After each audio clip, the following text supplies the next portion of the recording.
ہے, کیا وہ ایران میں ایک ریجیم چینج کرنا چاہتا ہے, وہاں حکومت کی تبدیلی چاہتا ہے, یا پھر ان کے جو نیوکلیئر پروگرام ہے, جوہری پروگرام, جو میزائلز ہیں ان کے, اس کو محدود کرنا چاہتا ہے. اور تیسرا جو میں بات کر رہا تھا کہ جو آئل ریزروز ہیں, جو اس کی جو معیشت ہے, اس کو اپنے کنٹرول میں لینا چاہتا ہے امریکہ. کیا چاہتا ہے ایگزیکٹلی؟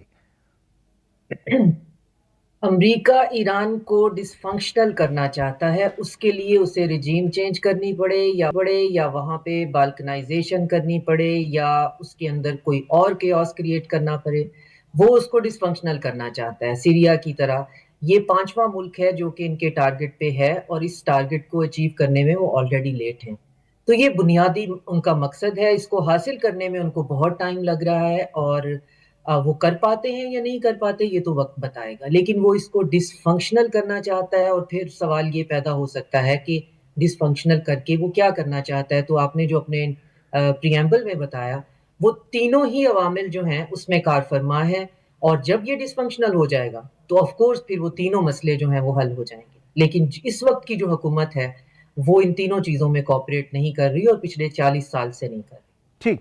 اچھا, دوسری طرف خود ڈونلڈ ٹرمپ کے لیے امریکہ میں بڑے مسائل ہیں. وہاں ان کی جو ڈس اپروول ریٹنگ, ایک بڑا سامنے ایک چیلنج آ رہا ہے. پھر دوسرا, امریکہ میں یہ ٹیرف وار کے نتیجے میں وہاں جو مہنگائی ہو رہی ہے, تو کیا ایک ایسا سینس نہیں بن رہا کہ جو داخلی مسائل ہیں ان سے توجہ ہٹانے کے لیے جو مودی کی گیم ہوتی ہے وہی اس وقت امریکہ بھی کر رہا ہے, وہی جو ہے وہ ٹرمپ بھی کر رہے ہیں؟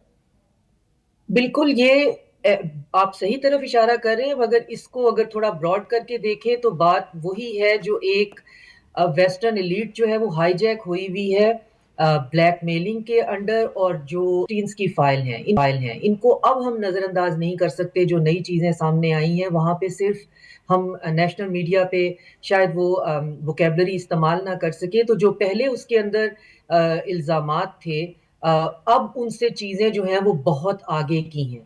بہت چھوٹے بچوں کے ساتھ ابیوز انوالو ہے اور بہت چھوٹے بچوں کا ابیوسو طریقے سے سیکریفائس اور پھر کینیبلائزیشن کے جو ہیں وہ ریسنٹ کل اور پرسوں کی جو فائلز لیک ہوئی ہیں جس میں بہت سے لوگوں کے نام بھی آئے ہیں. تو آپ اندازہ کر سکتے ہیں کہ یہ اس طرح کے کھوکھلے اور اس طرح کی ڈیکیڈنس جو موریلٹی کی ہے اس پہ پردہ ڈالنے کے لیے آپ کو دنیا میں کچھ نہ کچھ تو کرنا ہے. اب مسئلہ یہ ہے کہ یہ پردہ کس نے ڈلوانا ہے اور یہ کون چاہ رہا ہے. یہ ایپسٹین کی فائلز کا پورا کیس ہے کہاں سے؟ تو اس کے پیچھے اسرائیل ہے. اسرائیل نے یہ سارے لوگ کمپرومائز کیے ہوئے ہیں اور اب یہ اسرائیل کے اشاروں پہ کچھ نہ کچھ جو ہے وہ کریں گے. جیسے وینزویلا میں ٹرمپ نے اپنا ایک ملٹری بلٹ اپ کیا اور